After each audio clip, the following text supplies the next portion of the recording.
very much. I appreciate it. And thank you to the Chamber for the opportunity to come in and speak with you today.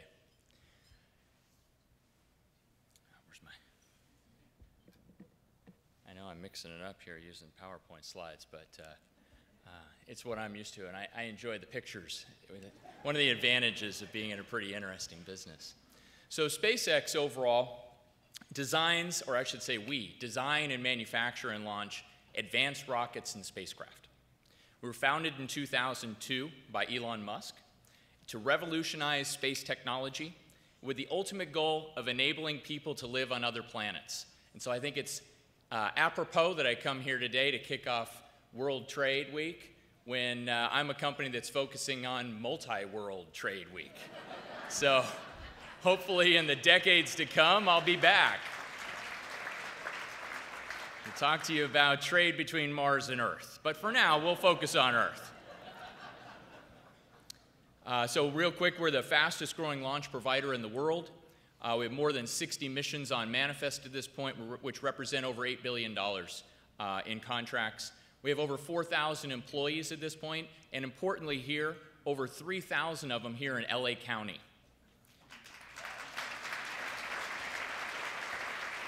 Yeah, very proud of that. But it's much more fun to show SpaceX than to talk about it. So with that, I'll turn over and show you a video.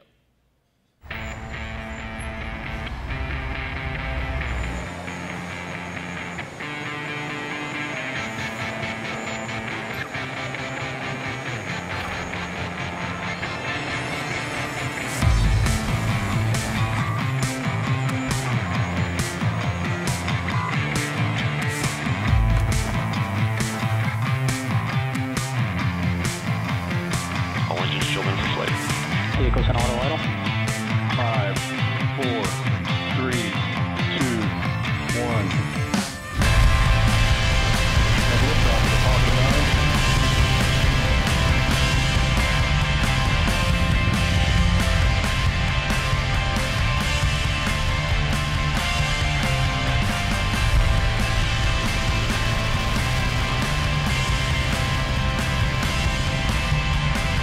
First stage propulsion is nominal.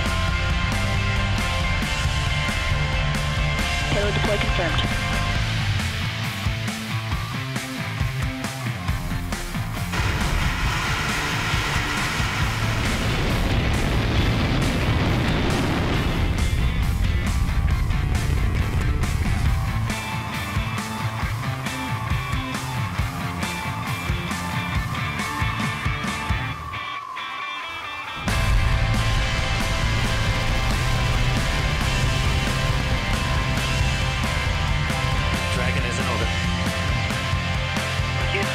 Looks like we got it to Dragon by the tail.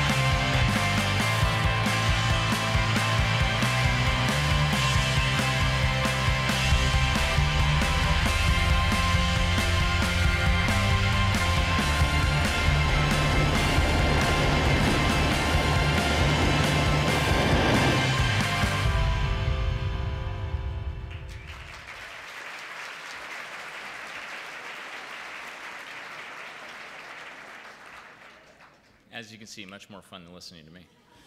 SpaceX, as I mentioned, has a strong California presence. Not only is our headquarters here in Hawthorne, right over by the LAX airport, but we also have our West Coast launch access up in Vandenberg so that we can launch off the West Coast and East Coast out of Cape Canaveral. We have over 1,200 California suppliers with hundreds of millions of dollars in direct purchases a year, which I'm very proud of, and more than 2/3 of them are from small and disadvantaged businesses. We also have other locations in the country as well, in Texas, where we do a lot of our testing, and on the East Coast at Cape Canaveral, where we launch most of our launches today. Oh, sorry, wrong direction here. There we go. Additionally, from a customer perspective, we are the most diversified launch provider in the world. So there are really three main segments of our business here in the launch segment. The civil and defense are our two government customers, civil being NASA, where we take cargo and soon-to-be crew up to the International Space Station. And on the defense side, really, we're entering that business today with the U.S. Air Force certification process, hopefully finishing up in the next couple months. But today I really wanted to focus on the commercial element of our business, as that is a significant portion of the launches we have on Manifest, and we have customers from all over the world. It's a very international and broad reach at this point, whether it's SES out of Luxembourg, or AsiaSat out of Hong Kong, or Thaicom out of Thailand, or I could go on and on about South America and Middle East, et cetera. We really are launching folks all around the world at this point, and I'm very proud of that. In fact, in 2015, we are expected to launch 1/3 of the global geosynchronous, which is really where all the commercial business, or most of it, takes place, launches, and more than half of those launches by 2016. We have multiple vehicles, the Falcon 9 that you saw in here, the Falcon Heavy that's actually supposed to have its maiden voyage, targeted to have its maiden voyage by the end of this year. Our Dragon capsule that you see in the upper right corner is the one that's taking cargo up to the International Space Station today, and the one right below that, which is supposed to have its abort test tomorrow, very exciting for us, over at Cape Canaveral, is the new version of the Dragon capsule that will soon take U.S. astronauts up to the International Space Station again. Right now, if you don't know, we're flying our U.S. astronauts on Russian vehicles, and I'll be excited to bring that capability back to the U.S., let's put it that way.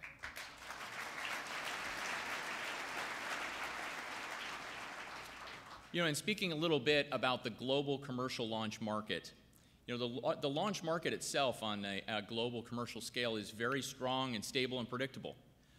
The actual satellite industry is almost $200 billion a year in revenues. It's driven primarily by proven demand for telecommunications provided by satellites in geostationary orbit, as I mentioned. The accessible global GTO launch market is about $2 to $2.5 billion for commercial alone. And SpaceX has captured and continues to capture a significant share of that market. The reason that's really important related to the U.S. competitiveness, as we've talked about in a couple of times today, is that if you look at the history over the last 35 years, you know, going back to the 80s where the U.S. dominated and really controlled the entire U.S. launch commercial market, that competitiveness has declined dramatically since then. And in fact, earlier in this decade, went down to 0% market share from a U.S. perspective.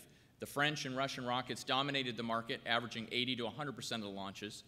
But now, with SpaceX recapturing the global GTO market, the U.S. is once again poised to be the world's commercial launch leader.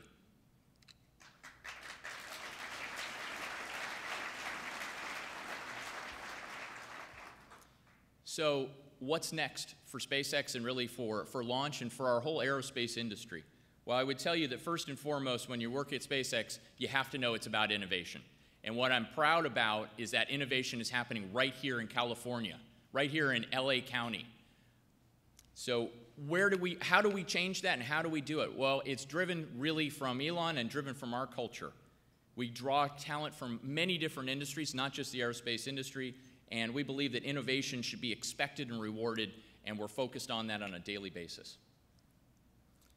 So when I talk about innovation, I really highlight three things. First, you saw in the video there, and every time I see it, I still get excited about it. We almost landed our first stage back on a barge floating out in the ocean. You can see a picture of it right there, or autonomous drone ship, I think is what I'm supposed to call it. This would be a milestone in our industry. No one's ever brought back a first stage before. And it's really important if you look to where we want to take folks and really the industry in the years to come. So we're very excited about doing this on our own dime, just as an R&D effort. And then from a crew perspective, changing out the capsule to be a crew capsule.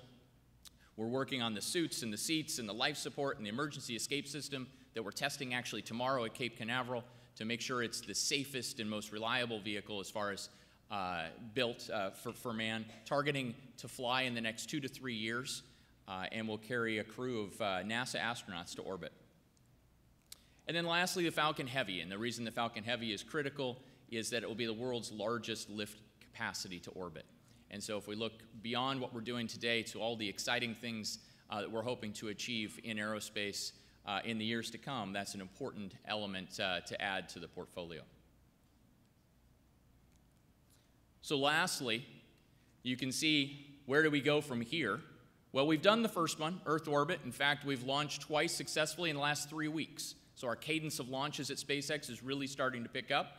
You know, I sitting one of my my partners here are Boeing, and very happy to say, you know, we were flying successfully in the last one, a couple of Boeing satellites. So the partnerships in the industry continue to benefit, you know, a lot of folks here in the room.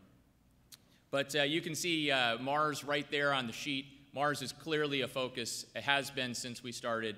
I guess it's a little farther away based on the numbers I see on this slide. But, you know, once you get to 200 kilometers, you get to 55 million, no problem. So, yeah, so we're very excited about the years to come. Thank you very much.